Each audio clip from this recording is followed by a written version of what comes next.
Class 12 এর সিলেবাসে magnetic effect on steady current এই চ্যাপ্টারে আমরা শুরু করেছি এন্ড ম্যাগনেটিজম। তো সেই চ্যাপ্টারে আমরা এর আগে যে অংশগুলো আলোচনা করে ফেলেছি বায়োসাভার্ট ল, ল্যাপ্লাস ল এবং অ্যাম্পিয়ার সার্কিট ল, তাদের অ্যাপ্লিকেশন আমরা দেখেছি।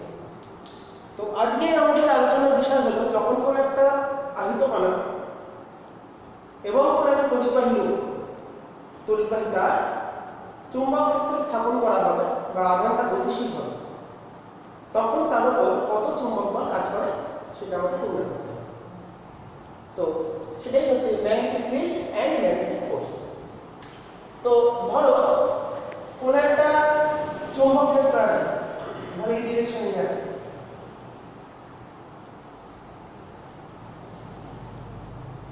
এটা হচ্ছে ইউনিফর্ম ম্যাগনেটিক ফিল্ড, সুষম চৌম্বক ক্ষেত্র দেখানো হলো এই ডিরেকশনে। ধনাত্মক x অক্ষ বরাবর কোন একটা সুষম চৌম্বক ক্ষেত্র আছে, তো একটা আহিত কণা q চুম্বক ক্ষেত্রের সাথে থিটা কোণ, চুম্বক ক্ষেত্রের সাথে থিটা কোণে গতিশীল হচ্ছে, তাহলে তার উপর যে ফোর্স কাজ করবে ম্যাগনেটিক ফোর্স, সেটার মান কত হয় সেটা আমাদের দেখতে হবে। তড়িৎ ক্ষেত্র আমরা শিখেছিলাম F সমান কি, এটা হচ্ছে তড়িৎ বল। ইলেকট্রিক ফিল্ড ফোর্স কতখানি দেয়, ইলেকট্রিক ফোর্স চৌম্বক ক্ষেত্রে যে বল প্রয়োগ করবে সেই বলটা তাহলে কেমন হবে। তো চুম্বক ক্ষেত্রের দিক এটা, আহিত কণাটা গতিশীল হচ্ছে, এর সাথে v বেগ নিয়ে থিটা কোণ, তাহলে ম্যাগনেটিক ফোর্স এর ডিরেকশন হলো, আমরা ফ্লেমিং এর বাম হস্ত নিয়ম পড়ে এসেছিলাম। কি শিখেছিলাম, বাম হাতের প্রথম তিনটা আঙুলকে যদি সমকোণে রাখি, এই বরাবর প্রবাহ মাত্রা মানে আহিত কণার আধানটা এদিকে যায়, প্রবাহ মাত্রা যেদিকে যায় ধনাত্মক আধানটা সেদিকে যায়, চুম্বক ক্ষেত্র এটা ফোর্সের দিকে। তাহলে দেখো জিনিসটা যদি এইভাবে হয়, তাহলে দেখো চুম্বক ক্ষেত্রের দিকে ধরেছি, এই অ্যাঙ্গেলটা থিটা যায়, তাহলে ফোর্স হবে নিচের দিকে।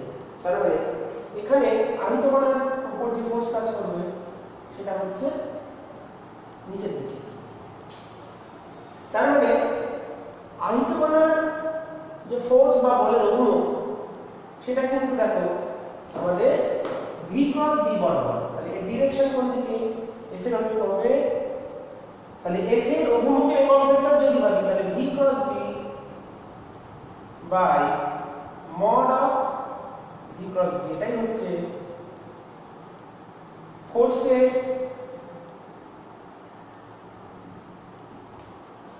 অভিমুখের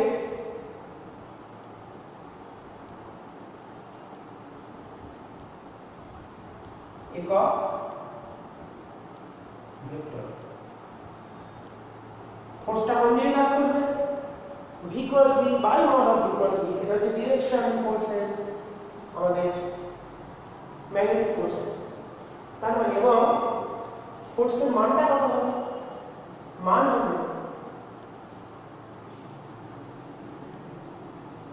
q into v, q into v into b sin theta, q v sin theta, কারণ এটা cos প্রোডাক্ট থেকে আসতে চলেছে, cos প্রোডাক্ট এটাকে আমরা যদি মড দিই q into v vector cross v।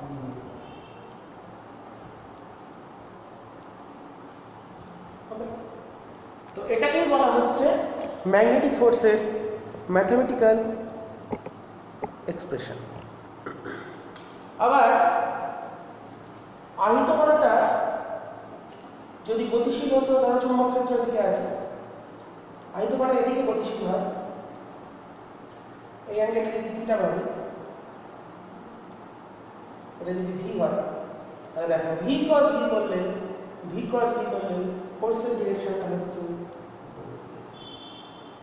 তার মানে ফোর্সের ডিরেকশন হচ্ছে V vector cross B vector এর অভিমুখে, আর এটা হচ্ছে ফোর্সের ডিরেকশনে ইউনিট ভেক্টরটা আমি লিখে দিয়েছি। তো এই যে ফোর্সটা পেলাম, ইলেকট্রিক ফিল্ডের ফোর্স এটা, ইলেকট্রিক ফিল্ডের ফোর্স হচ্ছে এটা, ম্যাগনেটিক ফিল্ডের ফোর্স হচ্ছে এটা। তাহলে বি এর সাইন কম্পোনেন্ট নিয়ে চেক করতে হবে।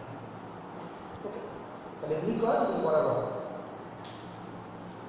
বা এরকম ভাবতে পারি আমাদের বি এর সঙ্গে পারপেন্ডিকুলার ডিরেকশনে, এক মিনিট, বি এর সঙ্গে পারপেন্ডিকুলার ডিরেকশনে ভি এর যে কম্পোনেন্ট সেটা, মানে এইটা যদি ভাবি তাহলে এই বরাবর হচ্ছে ভি cos থিটা, এই বরাবর কিন্তু ভি sin থিটা। ভি এর যে দুটো কম্পোনেন্ট হয় তাহলে তো সহজ কথা মনে রাখতে হবে, এটা হলো ফোর্সের মান নট, আর এটা হচ্ছে ভেক্টর ফর্ম। তাহলে কোন একটা চার্জ পার্টিকেল আহিত বনাম চুম্বক ক্ষেত্রে গতিশীল হলে তার সূত্র চলে এলো q into v cross v। তো এই যে দুটো ফোর্স পেলাম, এটাকে যদি বলি এক নম্বর, এটা বলি দুই নম্বর, তো এই ইলেকট্রিক ফোর্স আর ম্যাগনেটিক ফোর্সকে এক কথায় বলা হয় লরেন্জ ফোর্স।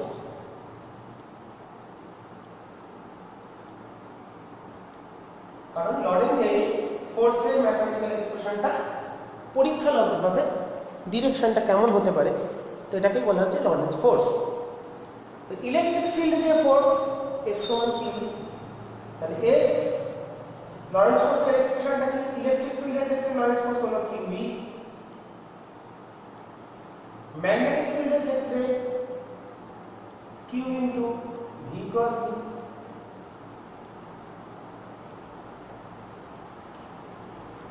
আর দুটোই যদি এক থাকে, দুটোই যদি প্রেজেন্ট থাকে, তড়িৎ চুম্বকীয় ক্ষেত্র electromagnetic field,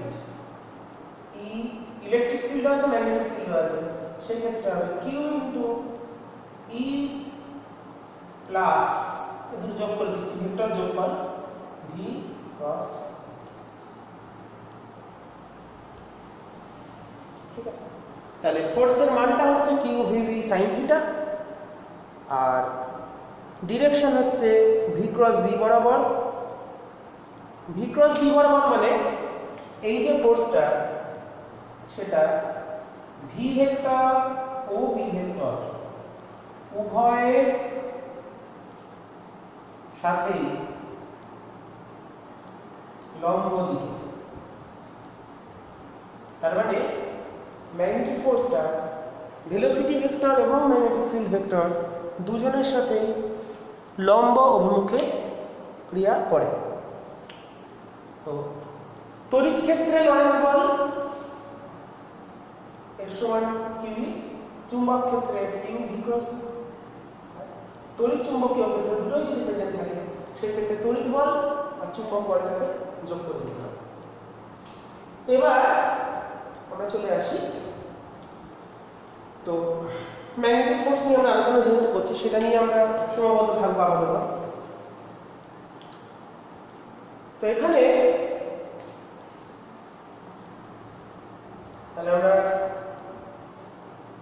magnetic force on charge particle কত হলো? চার্জ পার্টিকেলের উপর ম্যাগনেটিক ফোর্স কত? অবশ্যই এটা মুভিং হতে হবে, moving charge particle, charged particle কত? তাহলে ফোর্স হলো q v cross v,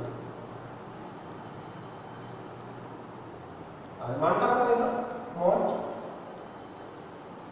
q v t sin theta. থিটাটা কাটার কোণ, v আর v এর মধ্যবর্তী কোণ হলো থিটা। এটা হচ্ছে v ভেক্টর ও v ভেক্টরের মধ্যবর্তী।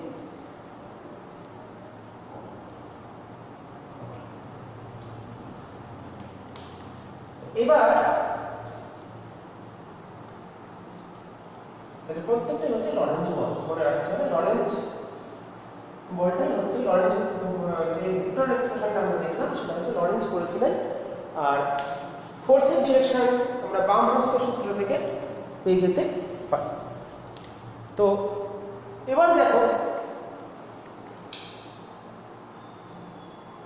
Q0 যদি হয় তাহলে x0 হবে, তার মানে অনাহিত কণার ক্ষেত্রে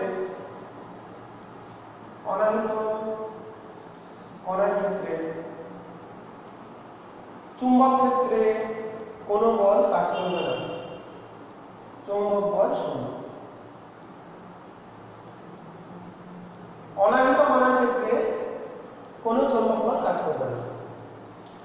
গতিশীল হলো নিউট্রনকে চুম্বক ক্ষেত্রে ছেড়ে দিলে সে সোজা চলে যাবে, কোনো বিক্ষেপ হবে না। 2 নম্বর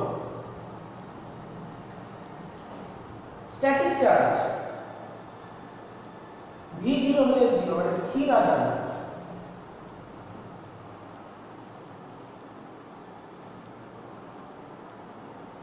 স্থির আধান হলে চুম্বক বল শূন্য।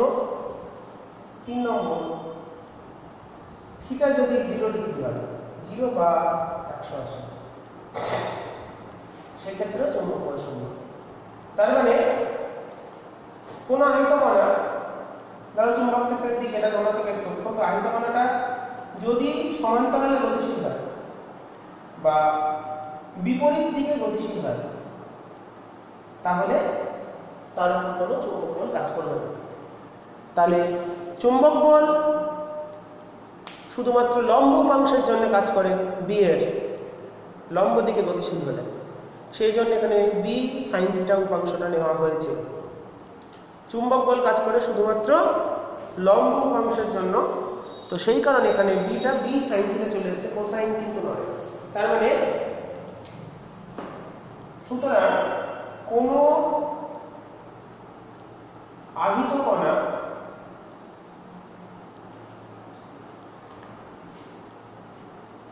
চৌম্বক ক্ষেত্রে যে দিকে গতিশীল হলে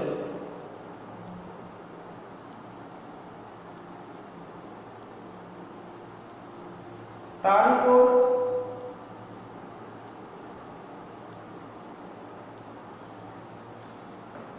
F0 হয়, F ম্যাগনেটিক ফোর্স 0, সেটি বি এর সমান্তরাল বা বিপরীত সমান্তরাল দিক, মানে বিটা কোন দিক বরাবর কাজ করছে, মানে কোন x হয় x নয় নেগেটিভ x, হয় y বা নেগেটিভ y, হয় z বা নেগেটিভ z, তো সেটা আমরা এখানে বুঝতে পেরে যাব দেখি। তাহলে চুম্বক ক্ষেত্রে কোনো আহিত কণা গতিশীল হলে যদি সেটি সোজা চলে যায়, কোনো বল অনুভব না করে, সে সরল রেখায় গতিশীল হয়, তাহলে বুঝতে হবে আধানটা চুম্বক ক্ষেত্র বরাবর বা তার বিপরীত দিকে গতিশীল হচ্ছে।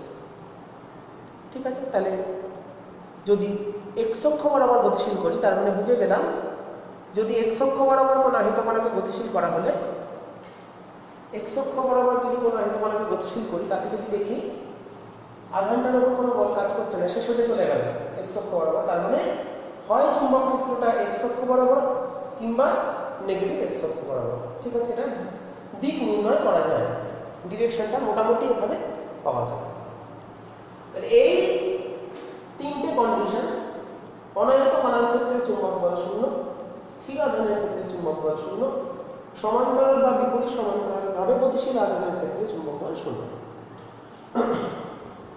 এরপর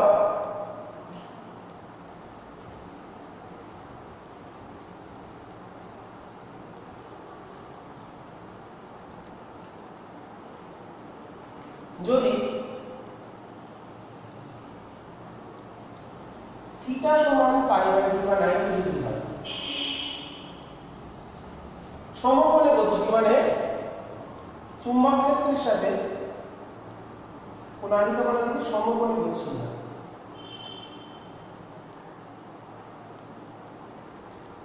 ভি আর বি এর মধ্যবর্তী কোণ যদি 90 ডিগ্রি হয় সেক্ষেত্রে কারণ এটার মান কারণ বাদবাকিগুলো নির্দিষ্ট বেগে নির্দিষ্ট আধান যদি গতিশীল হয় তার ক্ষেত্রে ভ্যারিয়েবল এটা, তার মানে সেক্ষেত্রে তবে এফ এর মান এফ ম্যাক্সিমাম, এটাই হচ্ছে কিউ ভি বি।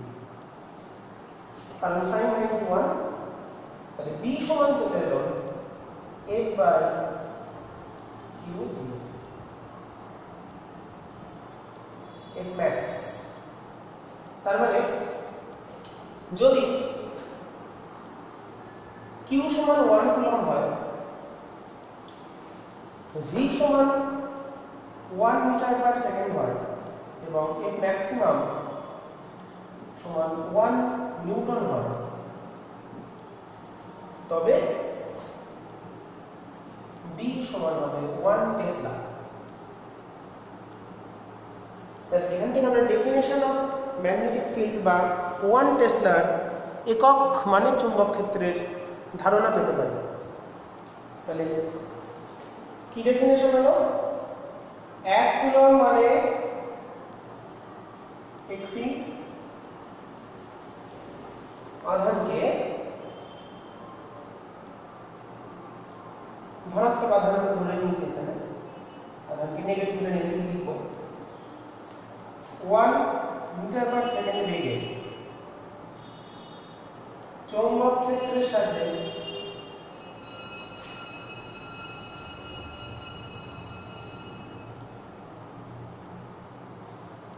গতিশীল করা হলো।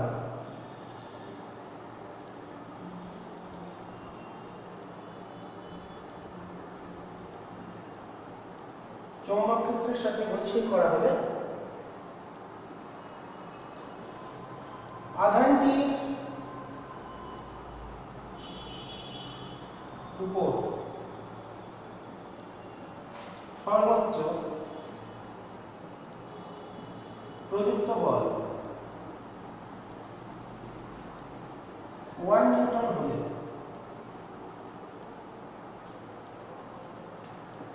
ওই চৌম্বক ক্ষেত্রের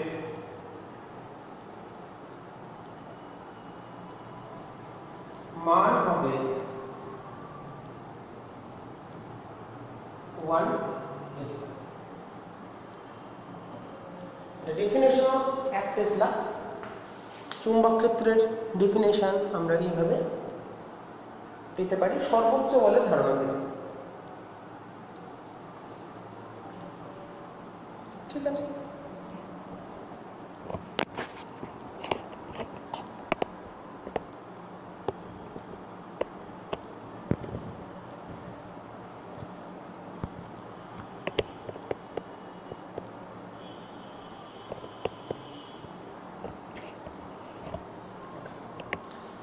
নেক্সট আমরা চলে যাই পরের আলোচনায়।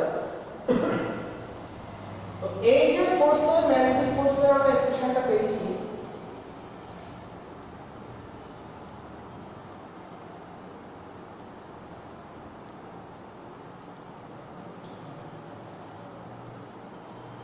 ম্যাগনেটিক ফোর্সের যে এক্সপ্রেশনটা পেয়েছি সেখানে কি লিখেছি? F vector perpendicular to V vector and B vector। চৌম্বক বলের অভিমুখ তড়িৎ ক্ষেত্র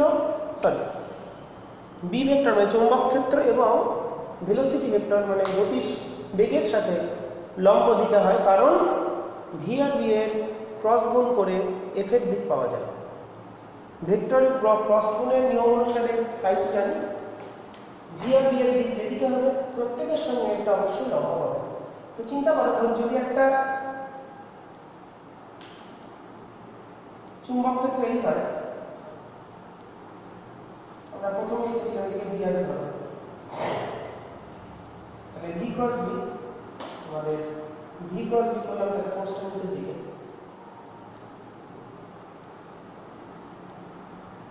তো ভি যদি এটা হয় তাহলে দেখো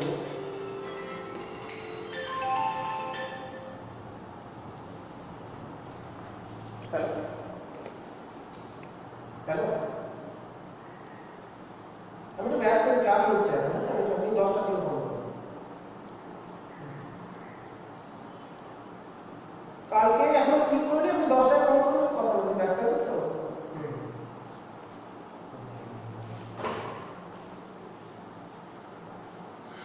তো এখানে ফোর্সের দিকটা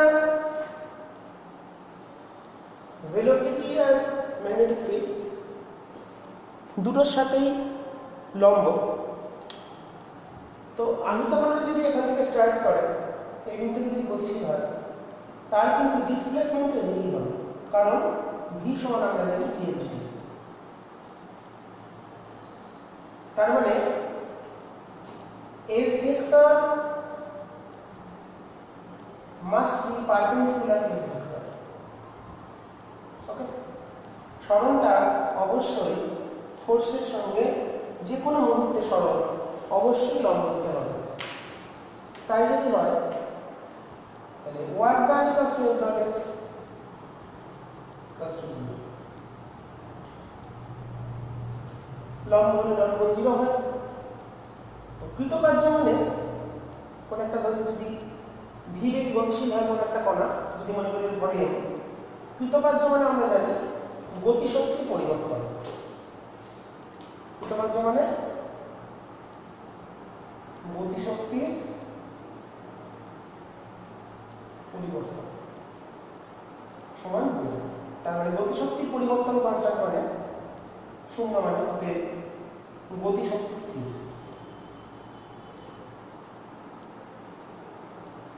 তার মানে কোন একটা আহিত কণা কোন চুম্বক ক্ষেত্রে যদি গতিশীল হয়, তাহলে তার গতিশক্তির কোনো পরিবর্তন হবে না যতক্ষণ না পর্যন্ত চুম্বক ক্ষেত্রের মান, বেগের মান এগুলো পাল্টায়।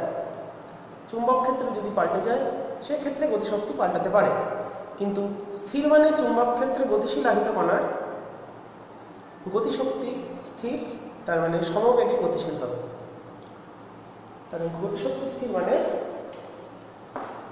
কণাটি সমবেগে গতিশীল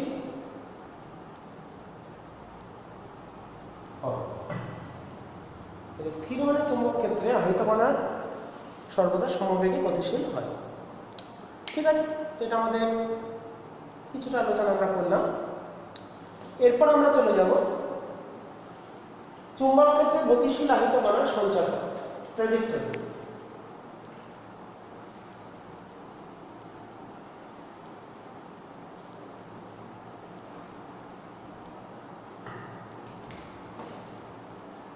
আহিত কণার সঞ্চালন খুব ইম্পর্টেন্ট, ভালো করে বুঝুন।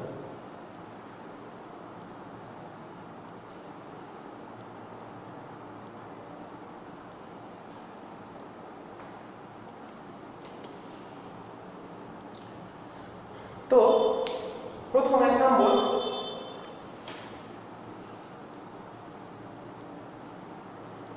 প্রধানত আমাদের দুটো আমরা শিখব। যদি চৌম্বক ক্ষেত্রে অবস্থিত স্থির আহিত কণার উপর কোন চৌম্বক বল প্রযুক্ত হয় না,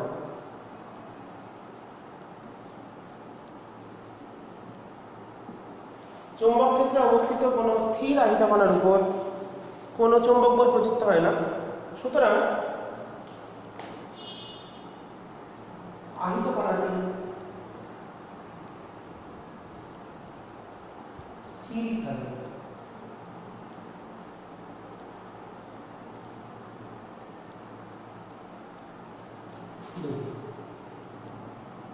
দু নম্বর, বি এর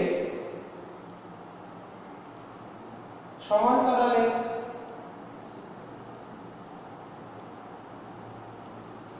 গতিশীল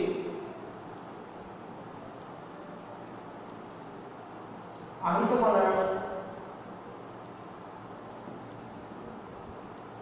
উপর f সমান 0, সুতরাং কণাটি কোনো বল কাজ করছে না, সে সোজা চলে যাবে, কণাটি সরল রেখায় যে লাইন বরাবর যাচ্ছিল গতিশীল হবে।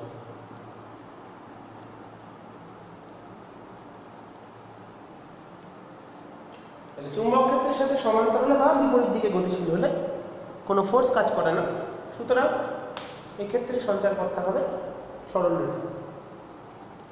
নেক্সট 3 নম্বর,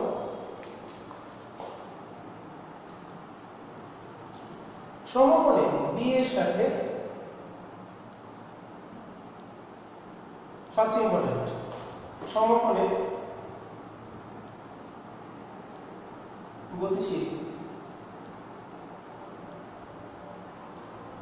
আহিত কণা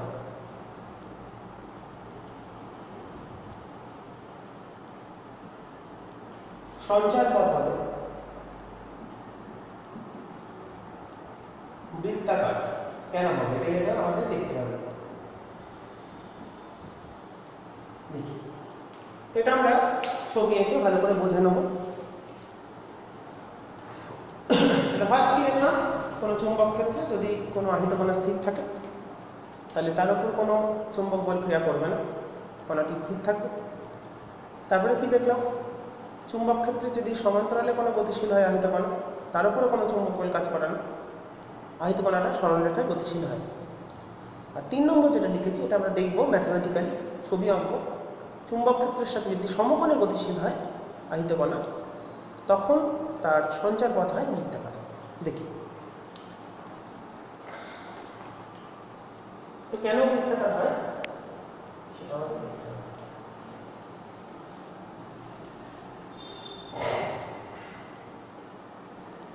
ধরো কোন একটা চুম্বক ক্ষেত্র আছে ধনাত্মক z অক্ষ বরাবর d z ক্যাপ, ঠিক আছে, চুম্বক ক্ষেত্রের উপর দিয়ে কাজ করছে।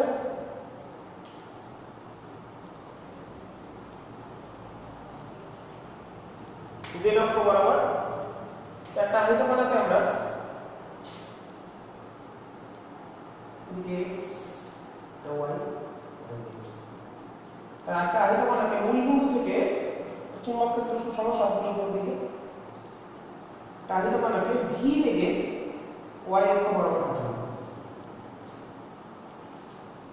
তাই যদি হয় তাহলে তার উপর যে ফোর্সটা কাজ করবে কোন দিকে দেখি, q v ক্রস b,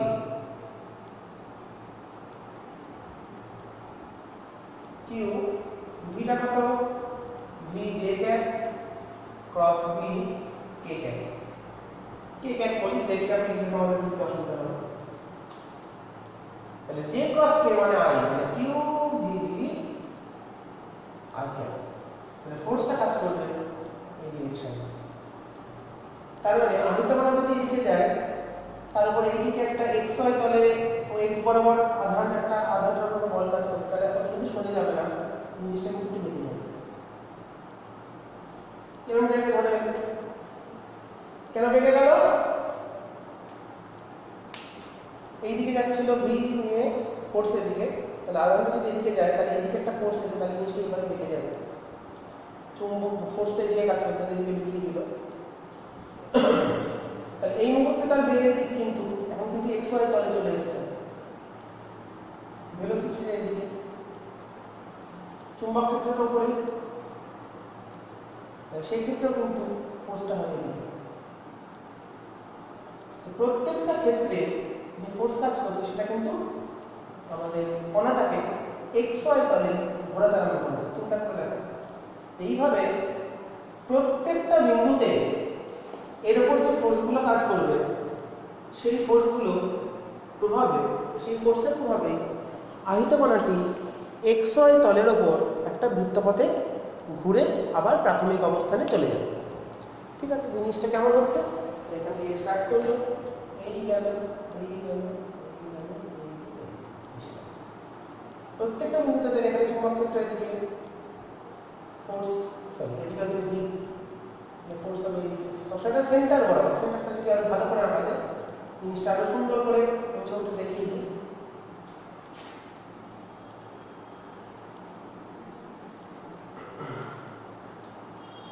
এটাকে জিনিসটাকে ড্র করে নিই তাহলে অনেক সুন্দর হবে এক্স ওয়াই তাহলে একটা কণা ঘুরছে সেন্টার যদি এটা হয় এই জায়গায় কোনটা আছে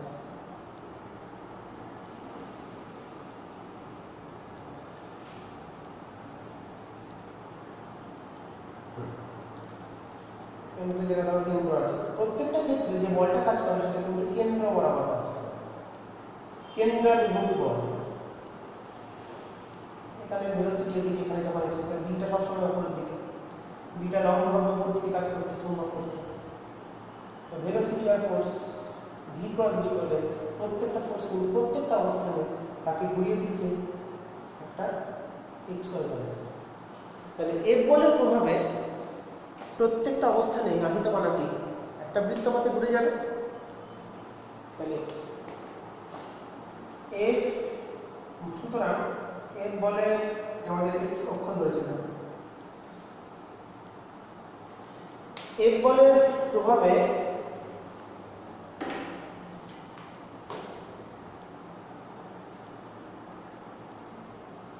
আহিত কণাটি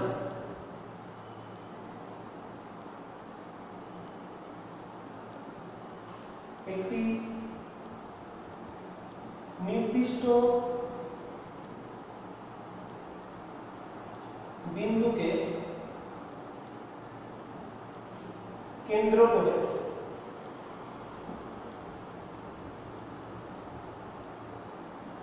বৃত্তপথে বৃত্তাকার পথে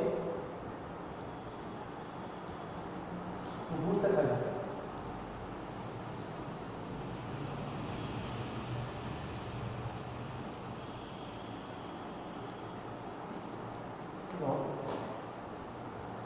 বৃত্তপথের বৃত্তের প্রতিটি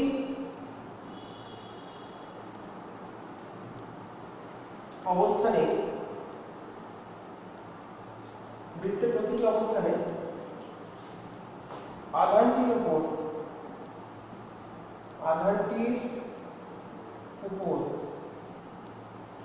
ক্রিয়াশীল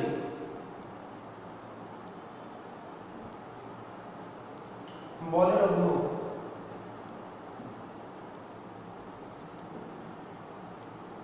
মানে কিউ ভিবি যে বলটা পেয়েছি আমরা বলের মানটা কিউ ভিবি বলের অভিমুখ কেন্দ্র বরাবর হয় কেন্দ্র বরাবর হয়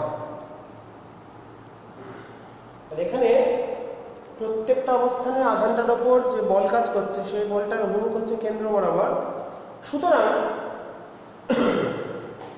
এই বলটি আহিত কণাকে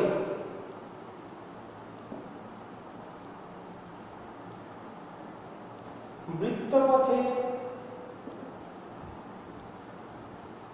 ঘোরার জন্য অভিকেন্দ্র বল সরবরাহ করে বা যোগান দেয় তাহলে কিউ ভিটায় আধানটাকে অভিকেন্দ্র বল সরবরাহ করে বা যোগান দেয় যাতে আহিত কণাটা বৃত্তপথে ঘুরে যেতে পারে তাহলে সুতরাং তাহলে অভিকেন্দ্র বলটাই হচ্ছে এখানে কিউ ভিবি অভিকেন্দ্র বল হিসাবে কাজ করছে কিউ ভিবি সুতরাং কিউ ভিবি সমান অভিকেন্দ্র বলের সূত্রে M V square by R আরটা হলো বৃত্তপথের ব্যাসার্ধ তাহলে এখানে আর পেয়ে গেলাম M V by Q V আহিত কণাটা যে বৃত্তপথে ঘুরবে সেই বৃত্ত বৃত্তপথের ব্যাসার্ধ।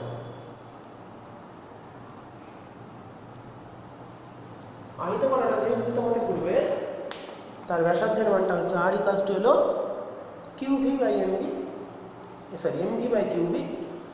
এখানে qvটাই হলো অভিকেন্দ্র বল, মানে mv²/r। এখান থেকে আমরা r পেয়ে গেলাম mv/qv। তাহলে r ব্যাসার্ধের বৃত্তপথে আহিত কণাটাকে ঘুরিয়ে দিচ্ছে।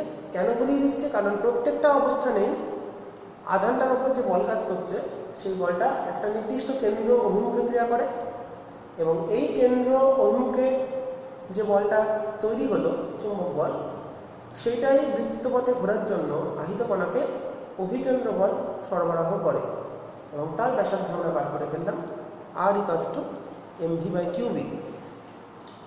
তাহলে সুতরাং ঘূর্ণনের পর্যায়কাল কত? একটা পাক দিতে কত সময় লাগে? টাইম পিরিয়ডটা যদি বার করি, t সমান 2π/ω।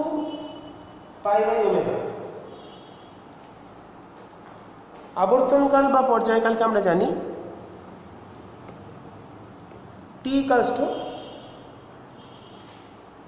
2π/ω। এবার v সমান ω,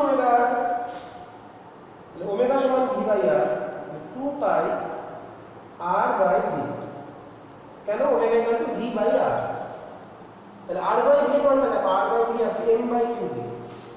তাহলে t সমান হলো 2πm/qv। তাহলে আবর্তনকালটা নির্ভর করছে শুধুমাত্র আহিত কণার ভর এবং চৌম্বক ক্ষেত্রের উপর। তাহলে এখানে যে ব্যাসার্ধটা বেরোচ্ছে সেটা হলো mv/qv, এবং ঘূর্ণনের পর্যায়কাল পেয়ে গেলাম 2πm/qv।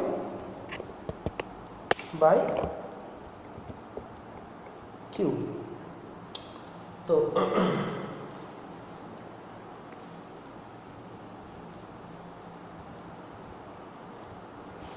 এখানে দুটো সূত্র পেয়ে গেছি। তাহলে ঘূর্ণনে কম্পাঙ্ক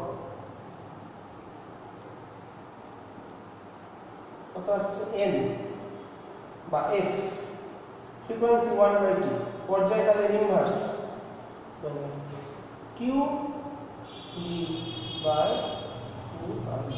মানে এটা নট এ ফাংশন অফ, কার উপর নির্ভর করে না? v। আহিত কণার বেগের উপর কম্পাঙ্ক, পর্যায়কাল এগুলো নির্ভর করে না, এগুলো অপেক্ষক নয়। এই হচ্ছে আমাদের চুম্বক ক্ষেত্রে গতিশীল কোন আহিত কণার ক্ষেত্রে তার যে সঞ্চার পথ হবে সেটা আমরা দেখলাম। সঞ্চার পথটার ক্ষেত্রে বৃত্তাকার, এবং এর যে ব্যাসার্ধ হবে r = mv/qv পেয়ে গেলাম।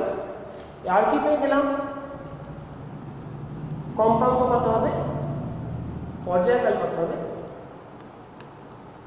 এই যে কম্পাঙ্ক আমরা পেলাম একে বলা হয় সাইক্লোট্রন কম্পাঙ্ক।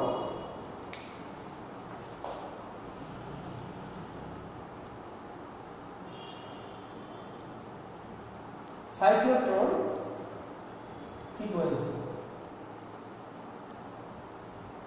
কারণ সাইক্লোট্রন হলো একটা পার্টিকেল অ্যাক্সিলারেটর। পার্টিকেলকে অ্যাক্সিলারেট করে প্রধানত ধনাত্মক আধানকে।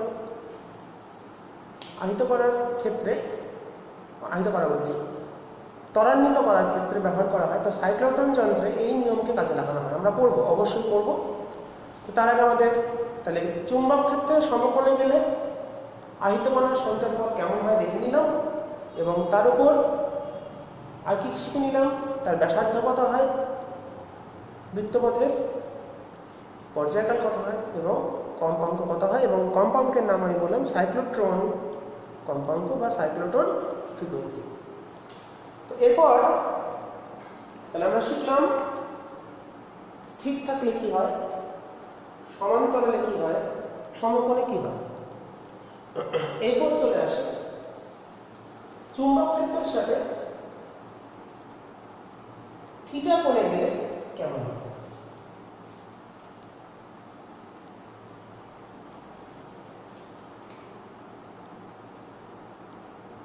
চার তিনটে দেখেছি। চুম্বক ক্ষেত্রের সাথে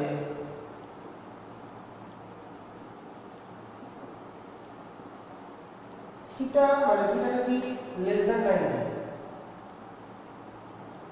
সূক্ষ্ম কোণ। থিটা কোণে গতিশীল আহিত কণার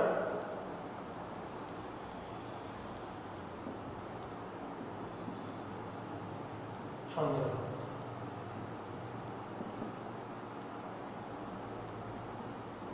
চুম্বক ক্ষেত্রের সাথে যদি থিটা কোণে গতিশীল হয়, যে কোণের মানটা 90 ডিগ্রির কম, তার ক্ষেত্রে কেমন হবে সেটা আমাদের এবার দেখতে হবে। তো ধরলাম কোন একটা চুম্বক ক্ষেত্র আছে, z অক্ষ বরাবর, x এটা y z অক্ষ বরাবর চুম্বক ক্ষেত্র আছে। একটা আহিত কণা এরকম ভাবে যাচ্ছে, তা আঁকা সম্ভব না, তাও বুঝিয়ে দিচ্ছি। তাহলে বললাম কিন্তু কোনো তলে নয়, এটা কিন্তু yz তলে আমি আঁকিনি, v বেগে গতিশীল হচ্ছে থিটা কোণ। তাই যদি হয় এখানে এই দুটো উপাংশ আমরা পাচ্ছি বেগে, এই বরাবর বেগের উপাংশ হচ্ছে v cos θ, b এর সমান্তরালে v cos θ, আর এই বরাবর হচ্ছে v sin θ। যেহেতু আমরা x y z তলে লিখি, জিনিসটা এইভাবে আছে, মানে তার দুটো উপাংশটা এইদিকে একটা x y তলে। তো v cos θ যেটা, সেটা b এর তাহলে v cos θ প্যারালাল b, আর v sin b এর দুটো উপাংশ পেলাম, আর v sin θ পারপেন্ডিকুলার। তার মানে v sin θ উপাংশটা যেহেতু b এর সঙ্গে সমকোণে, তাহলে v sin θ চাইবে ওকে বৃত্তপথে ঘোরাতে, আর v cos θ যেহেতু সমান্তরালে, তাহলে সমান্তরালে গেলে সঞ্চার পথ হয় সরলরেখা।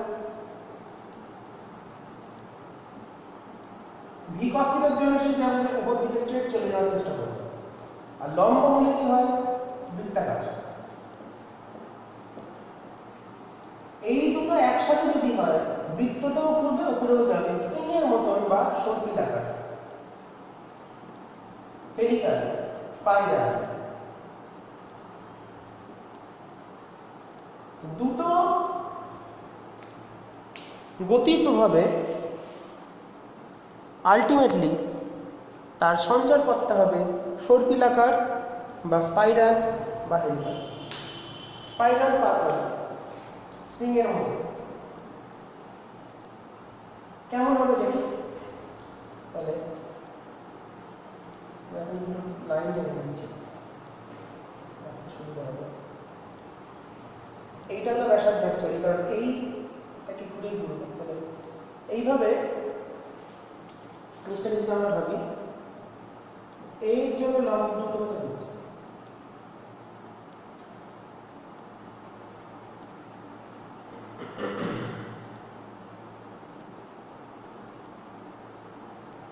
কিন্তু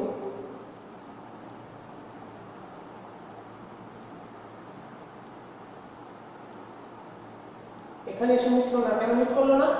কারণ যে সময় এর এক পাক ঘুরে আসবে, সে সময় কিন্তু v cos θ এর জন্য একটা উপরে উঠে যাবে, তাহলে কিন্তু প্রতিবারই বৃত্তটা কমপ্লিট হবে না, প্রতিবার একটা ইনকমপ্লিট থেকে যাবে। এইটা হলো আবার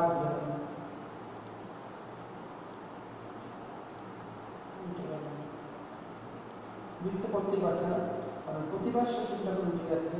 ওয়াই জেড অক্ষ বরাবর। স্ক্রু গেজে করেছিলে যখন একটা পাক হতো তখন ওটা কিন্তু চেষ্টা করে একটু সরে যেত, বলতো আমরা পিচ। এইভাবে জিনিসটা ঘুরতে ঘুরতে বেশি আঁকলাম না, অস্পষ্ট হয়ে যাবে জিনিসটা।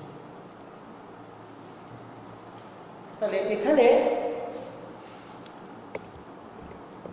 একটু কাছে দিই। তাহলে ভি কস থিটা উপাংশের জন্য সে যাচ্ছে জেড অক্ষ বরাবর, আর ভি সাইন থিটার জন্য সে যাচ্ছে বৃত্তপথে। তো প্রতিবার যখন সে একবার পূর্ণ বৃত্ত সম্পন্ন করছে, প্রতিবার যখন সে চুম্বক ক্ষেত্রের সাথে পূর্ণ বৃত্ত সম্পন্ন করছে যে সময়, সেই সময়ে ভি কস থিটার জন্য তার একটা উল্লম্ব সরণ হচ্ছে। এই যে উল্লম্ব সরণ হচ্ছে তার জন্যই প্রত্যেকবার বৃত্ত কমপ্লিট হচ্ছে না। যদি এখানে এই ভি কস থিটা না থাকে তাহলে বৃত্ত হতো, একই পথে একই তলে বৃত্ত। কিন্তু সে প্রতিবার চাইছে বৃত্ত কমপ্লিট করতে, তাহলে যে সময়, সুতরাং ভি সাইন থিটা কম্পোনেন্টের জন্য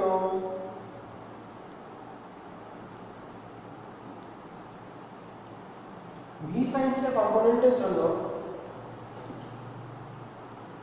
আহিত কণাটি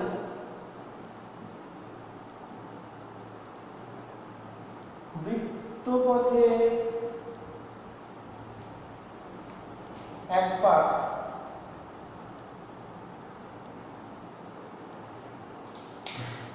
যে সময় ঘুরে আসে,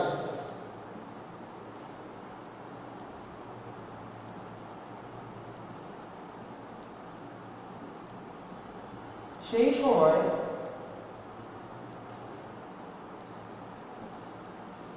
ভি কস থিটা কম্পোনেন্টের জন্য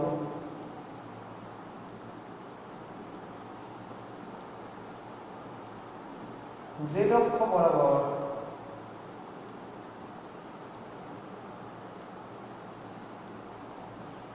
কণাটির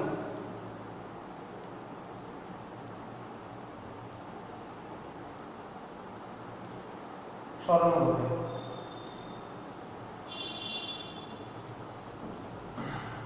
যে সময় সে একটা পাক ঘুরে বৃত্ত কমপ্লিট করার চেষ্টা করছে, সেই সময়ে আহিত কণাটা ভি কস থিটার জন্য একটু উপরে উঠে যাচ্ছে, তাহলে বৃত্ত কমপ্লিট করতে পারলো না। তাহলে সুতরাং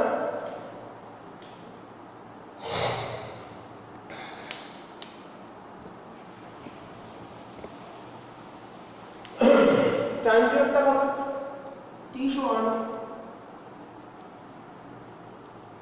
একটা পাক খেতে যে সময় লাগে 2 pi R by V sine theta, 2 pi R by V sine theta, 2 pi R by V ছিল। আবার তাহলে আরটা কত? এম কার জন্য বৃত্তপথে হচ্ছে ভি সাইন, তাহলে এম ভি সাইন থিটা, আর ছিল M V by Q V, তাহলে এটা হবে M V sine theta by Q V. তাহলে দেখো এগুলো যদি কম্পেয়ার করি তাহলে টিটা কিন্তু সেই চলে আসছে 2 পাই এম বাই কিউ ভি, তাহলে এটা কিন্তু সেই একই থাকলো, পর্যায়কাল চেঞ্জ হলো না। ঠিক আছে, এই আর এর মানটা যদি এখানে বসে দিয়ে হিসাব করি তাহলে দেখবে টিটা সেই একই থেকে গেল, আগেও যা ছিল এখনো তাই আসছে। ঠিক আছে, টাইম পিরিয়ড কিন্তু আনচেঞ্জড থেকে গেল।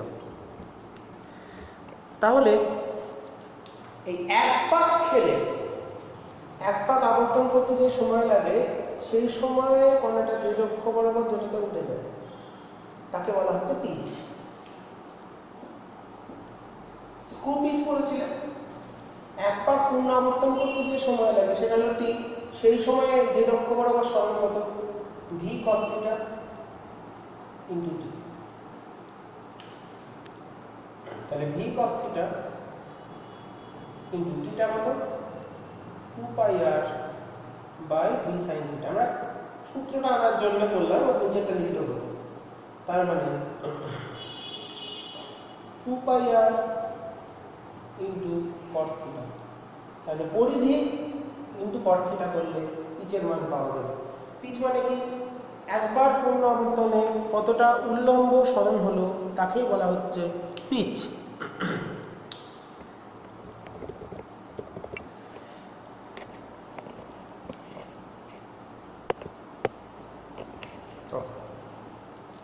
তাহলে এখানে পথটা হলো স্পাইরাল পাথ বা সর্পিলাকার বা স্প্রিং এর মতো।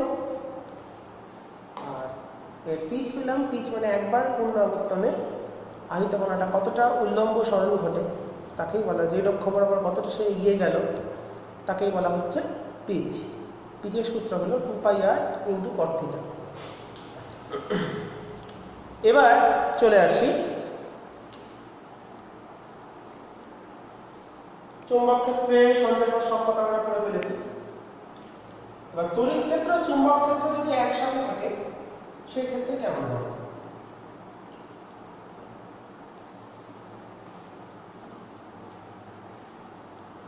তড়িৎ ক্ষেত্র চুম্বক ক্ষেত্র যদি একসাথে প্রেজেন্ট থাকে,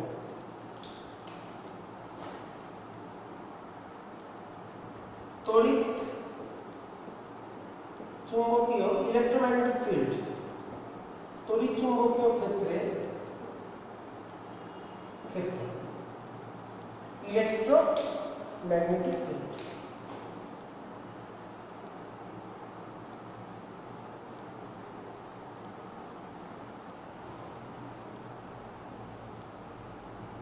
তড়িৎ ক্ষেত্র চুম্বক ক্ষেত্র যদি দুটোই একসাথে থাকে সেক্ষেত্রে আহিত কণার সঞ্চারপথ কেমন হয় বিষয়টা আমাদের দেখতে হবে। তো ধরো কোন স্থানে চুম্বক ক্ষেত্র এদিকে আছে,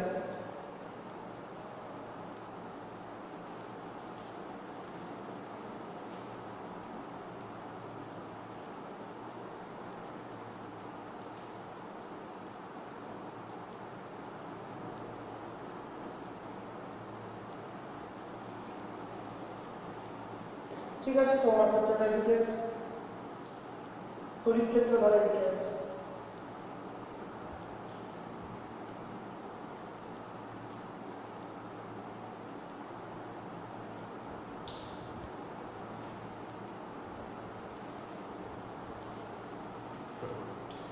যাই হোক, যে কোনো দিলেই হলো, অসুবিধা নেই। এদিকটা আমরা তড়িৎ ক্ষেত্র,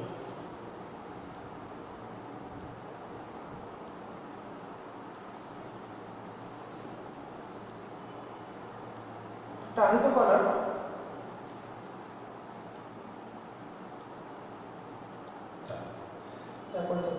তো ব্যাপারটা শিখিয়ে দিচ্ছি কি করে আমাদের একটা আঁকার ক্ষেত্রে একটু খেয়াল রাখতে হবে।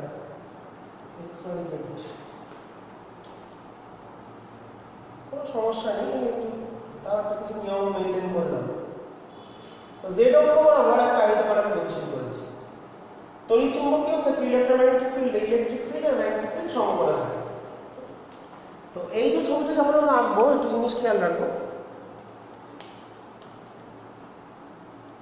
ই ক্রস বি এর দিকটা ভি এর দিকে হবে। ই ক্রস বি করলে ভি যেন পাওয়া যায়, তাহলে ছবিটা ঠিক হবে। ই ক্রস বি সমান ভি। আচ্ছা, তো তাহলে আমি তোমার উপর তড়িৎ বল কত? কিউবি। তড়িৎ ক্ষেত্রের দিকে বল প্রয়োগ করবে, তার মানে I cap.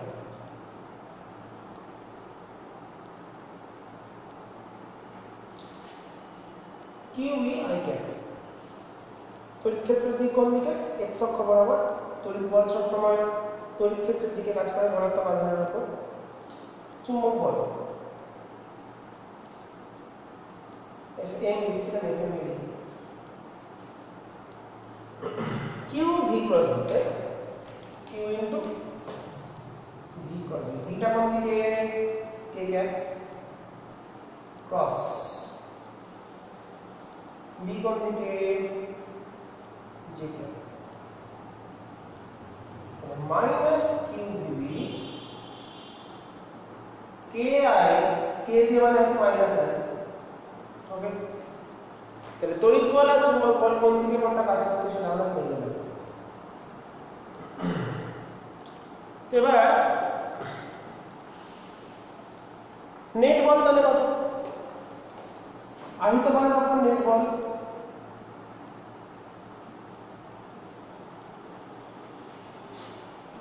QE minus QVB, এটা হলো নেট বল বার করা, মানে দুটো বলকে ভেক্টর যোগফল করে দেওয়া হলো, দিয়ে আমরা নেট বলের মানটা পেয়ে গেলাম। তাহলে এবার যদি প্রশ্ন দেয় কোন শর্তে আহিত কণাটি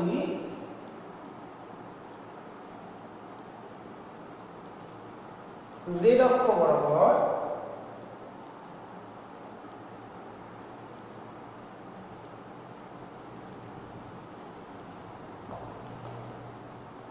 সরল রেখায় z অক্ষ বরাবর অবিচ্যুতভাবে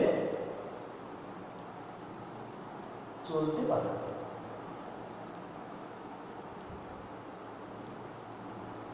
এই যদি আমাদের প্রশ্ন, কোন শর্তে আহিত কণাটি z অক্ষ বরাবর অবিচ্যুতভাবে চলতে পারে। তো অবিচ্যুত মানে সে তার উপর নেট বল শূন্য, তার মানে অবিচ্যুতভাবে যাচ্ছে মানে সে সরল রেখায় যাচ্ছে পারছে, তার নেট বলে মানটা হবে 0, তার মানে এইটা 0 সবসময় না, যদি অবিচ্যুতভাবে যেতে হয় তাহলে 0। তার মানে QE সমান QVB, মানে এখানে V চলে এলো E বাই V। তড়িৎ ক্ষেত্র চুম্বক ক্ষেত্রের মানের অনুপাত যত, সেই বেগ নিয়ে আহিত কণাকে গতিশীল হতে হবে, তবেই অবিচ্যুতভাবে যেতে পারবে। তো এই যে সূত্রটা পেলাম, এটাই কিন্তু তড়িৎ চুম্বকীয় তরঙ্গের বেগ, যেমন আলোক তরঙ্গ, এক্স রশ্মি, গামা রশ্মি, অবলোহিত, অতিবেগুনি, রেডিও তরঙ্গ, মাইক্রো তরঙ্গ, প্রত্যেকের বেগ নির্ণয় করার সেই সূত্রের সাহায্যে বার করা হয়, যেটা আমরা তড়িৎ চুম্বকীয় তরঙ্গ মানে ইলেকট্রোম্যাগনেটিক ওয়েভ বলে যে চ্যাপ্টার আছে, সেখানে গিয়ে আমরা পড়ব। তো এটাই হচ্ছে আমাদের সূত্র, V = E/V। তাহলে V = E/V হলে নেট বলটা 0 হচ্ছে, এবং V যদি E আর V এর অনুপাতের সমান হয়, এই বেগে যদি গতিশীল হয় আর এইভাবে যদি গতিশীল হয়, ডিরেকশন, তাহলে মনে রাখবো কি ডিরেকশন অফ V কোন দিকে হবে, E ক্রস B বরাবর। এই দিকটাকে বলা হয়, এই E ক্রস B এর যে দিক হয় তাকে বলে পয়েন্টিং ভেক্টর। পয়েন্টিং ভেক্টর যেটা আমরা ইলেকট্রোম্যাগনেটিক ওয়েভে কি করব, E ক্রস B এর দিকটাই হচ্ছে পয়েন্টিং ভেক্টরের দিক, যেটা নির্দেশ করে তড়িৎ চুম্বকীয় তরঙ্গের বেগের দিক, বা এখানে বেগের দিকটা নির্ণয়। ছবি আঁকার সময় দেখো x ক্রস y সমান z, E ক্রস B সমান V, দিকটা E আর VB কে গুণ করলে যে দিক হবে, x আর y কে গুণ করলে, তখন তাই আমি চিন্তা করছিলাম লেখার সময়, একবার এখানে লিখে মুছে দিয়ে এখানে লিখলাম, উল্টোটা লিখলে কিন্তু ভুল হয়ে যাবে। তো অঙ্কও তোমাদের যা বইতে দেওয়া থাকবে দেখবে ঠিক এইভাবেই পাবে তোমরা, ঠিক আছে? এটা খেয়াল রাখতে হবে। এই দিকটাকে বলে পয়েন্টিং ভেক্টর, বিজ্ঞানীর নাম পয়েন্টিং, তার নাম অনুসারে এটাকে বলে পয়েন্টিং ভেক্টর। এটা হচ্ছে তড়িৎ চুম্বকীয় ক্ষেত্র কোনো আহিত কণার গতিশীল হলে কোন শর্তে আহিত কণাটি অবিচ্যুতভাবে চলে যেতে পারবে, তাহলে তার ক্ষেত্রে বেগ হতে হবে V = হতে হবে E/V এর সমান হতে হবে, তাহলেই সে গতিশীল হতে পারবে। এবার চলে আসি চুম্বক ক্ষেত্রে,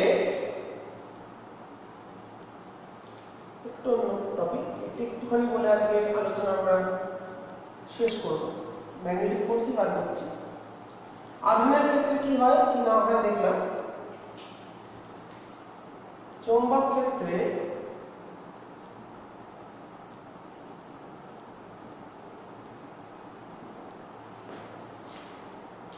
তড়িৎবাহী তারের উপর প্রযুক্ত বল চুম্বক ক্ষেত্রে তড়িৎবাহী তারের উপর কত বল কাজ করে সেই বিষয়টা একটু আমাদের দেখে নিতে হবে। তো ধরো কোনো তড়িৎবাহী তার আই কারেন্ট ফ্লো করছে, আই মানে আধান যাচ্ছে, আমরা জানি আধান প্রবাহিত হচ্ছে। তো তাই যদি যায় তাহলে আমরা জানি আধানগুলোর বেগ আমরা করছি অনুভবের বেগ VD, drift velocity, VD equal to I by N E A, এটাও জানি। এটা হচ্ছে ইলেকট্রন ঘনত্ব বা আধান ঘনত্ব। তো সেটাই যদি ভাবি তো আমরা জানি ধরি যদি কোনো একটা পরিবাহী ধরি ক্রস সেকশন,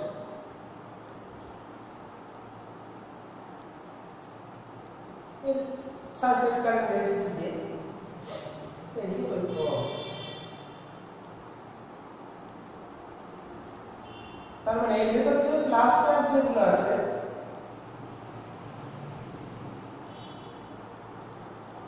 ক্রস সেকশনের ভিতর দিয়ে কিউ যদি বলি আধান, একটা আধান কিউ ধনাত্মক আধান যদি ভাবি কিউ আধান, তাহলে তার বেগের সূত্র আমরা জানি ভিডি। এটার এরিয়াটা ধরলাম, এই যে ক্রস সেকশনের এরিয়া সেটা হচ্ছে এ, আর এই লেন্থটাকে ধরলাম এল, আর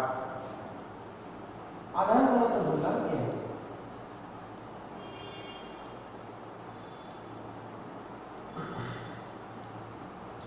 এই যে একটা কিউ আধান চুম্বক ক্ষেত্রে গতিশীল হলে, দেখো চুম্বক ক্ষেত্রের সঙ্গে থিটা কোণ আছে, চুম্বক ক্ষেত্রটা আছে কোনোভাবে, আমরা ধরলাম ধরো এইদিকে আমাদের কারেন্ট যাচ্ছে, এইদিকে আমাদের চুম্বক ক্ষেত্র থিটা কোণ। তাহলে সবসময় লম্ব প্রসারিত হবে, তাহলে বি সাইন থিটাটা হচ্ছে ফোর্স কাজ করে লম্বের জন্য, ওই বরাবর হচ্ছে বি কস থিটা। তাহলে ফোর্স কত হবে, এফ সমান প্রত্যেকটা আধান কিউ আধানের কত বল Q V B sine theta. Okay, তাহলে টোটাল ফোর্স, এখানে মোট যতগুলো আধান n সংখ্যক আধান আছে, তাহলে টোটাল ফোর্সটা কত হচ্ছে, এটা একটার উপর ফোর্স, প্রতিটা কিউ আধানের উপর, প্রতিটি কিউ আধানের উপর, এটা প্রতিটি কিউ আধানের উপর এই বলটা কাজ করছে কিউ ভিবি সাইন থিটা। তাহলে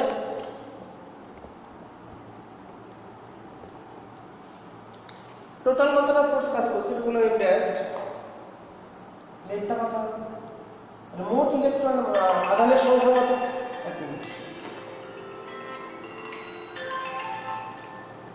হ্যালো হ্যালো, একটু ব্যস্ত আছে, তুমি আমাকে পরে বলবো, তুমি ব্যস্ত আছে।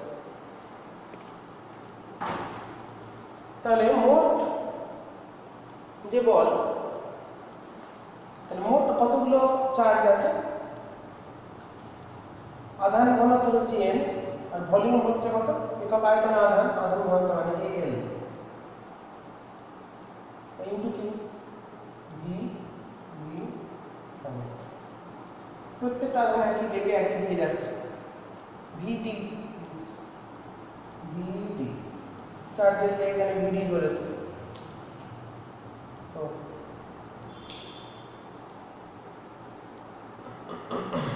ওকে,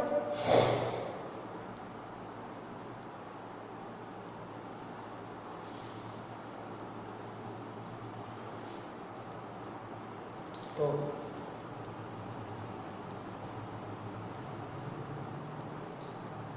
এবার দেখ আই মানে আমরা জানি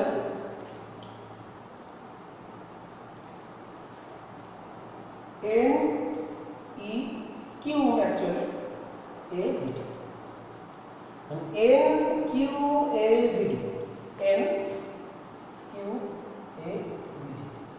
তাই সব মিলে হচ্ছে আই, এল বি সাইন। ওকে, তার মানে এটা আমি সাজিয়ে লিখি।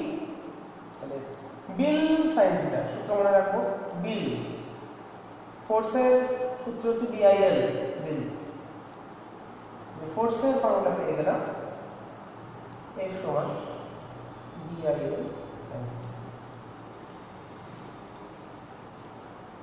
মনে রাখা খুব সহজ, বিল সাইন থিটা। আর ম্যাক্সিমাম কখন হবে, যখন সাইন থিটা থিটাটা 90 ডিগ্রি। তো কোন একটা পরিবাহী তারকে চুম্বক ক্ষেত্রের সঙ্গে থিটা কোণে অবস্থান করে যদি আই কারেন্ট পাঠানো হয়, তাহলে এর উপর কত ফোর্স কাজ করবে, বিল সাইন থিটা ফোর্স কাজ করবে এল দৈর্ঘ্যে। তাহলে পরিবাহী এল দৈর্ঘ্যে প্রযুক্ত চুম্বক, দেখতে পাচ্ছি থিটাটা সমান্তরাল বলে, চুম্বক ক্ষেত্রের সমান্তরালে যদি তড়িৎ প্রবাহ ঘটে সেখানে কোনো ফোর্স কাজ করবে না। আর লম্ব হয়ে গেলে সর্বোচ্চ সেটা হচ্ছে বিআইএল। এটা আমাদের খুব একটা কাজের সূত্র। তো এটাকে যদি ভেক্টর ফর্মে লিখি, দিক, direction of force, A vector I into এলটা ডিরেকশন, কারেন্টের ডিরেকশন, এল এর ডিরেকশন এটাই, এল এর ডিরেকশন কারেন্টের দিকে আমরা শিখেছিলাম আগে, এল ক্রস বি, এটা ছিল ভি ক্রস বি, এটা হচ্ছে এল ক্রস বি। তাহলে এল ক্রস বি এর দিকে ফোর্স কাজ করবে। এটাই কিন্তু অ্যাকচুয়ালি ফ্লেমিং এর বাম হস্ত নিয়ম। দেখো প্রবাহের দিক মানে এল এর দিক, এটা বি, তাহলে এল ক্রস বি করলে আমরা ফোর্সটা পাচ্ছি। তাহলে এটা এল এর দিক, এটা বি এর দিক, এল এর দিক এটা, বি এর দিক, তাহলে এটা লম্ব হয়ে যাচ্ছে ফোর্সের দিক। এটাই অ্যাকচুয়ালি মানে পরিবাহীর গতির অভিমুখ নির্দেশ করে বৃদ্ধাঙ্গুলি, যেটা সূত্র পড়েছিলাম, এটাই কিন্তু এখান থেকে ফ্লেমিংয়ের বাম হস্ত নিয়ম পাওয়া যায়। ঠিক আছে, তো আজকে আমরা লাস্ট যে টপিকটা আলোচনা করলাম সেটা হচ্ছে চৌম্বক ক্ষেত্রে তড়িৎবাহী তারের উপর ক্রিয়াশীল বল। এবং এখানে দেখলাম থিটা যদি 0 ডিগ্রি হয় ফোর্স 0 হবে, আর থিটা π/2 হলে ফোর্সটা হবে বিআইএল। এই হলো এর ম্যাক্সিমাম, সর্বোচ্চ বল এটা। এবং ফোর্সের দিক পেলাম আই এল ক্রস বি, ফোর্সের দিক। তাহলে আজকে আমরা লাস্ট এটা দিয়ে আজকে শেষ করে দিলাম। নেক্সট এখান থেকে আমরা পরিবাহী তারের উপর যে বল কাজ করে সেটা থেকে বেশ কিছু অ্যাপ্লিকেশন আছে। পরিবাহীর উপর টর্ক কত সেটা আমরা দেখব। টর্ক থেকে আমরা পরিবাহী কুণ্ডলী টর্ক থেকে গ্যালভানোমিটারের প্রিন্সিপাল প্রতিষ্ঠা করব। ট্যানজেন্ট গ্যালভানোমিটার নেই, তোমাদের অ্যাডিটিভ গ্যালভানোমিটার আছে, সেটা দেখব। তো সেগুলো আমরা দেখে নেব। ট্যানজেন্টটাও লিখিয়ে দেবো, খুব সহজ, সব বইতে থাকে না, কিছু কিছু বইতে থাকে, আউট সিলেবাস সব শেখানো।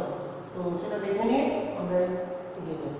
ঠিক আছে, তাহলে দুটো তারের ভিতরে কত ফোর্স কাজ করে, দুটো প্যারালাল তার যদি কারেন্ট ফ্লো করে তাহলে তাদের মধ্যে কত ফোর্স কাজ করে, খুব এফেক্টিভ অ্যাপ্লিকেশন আছে কিছু, সেগুলো আমরা দেখবো নেক্সট দিন।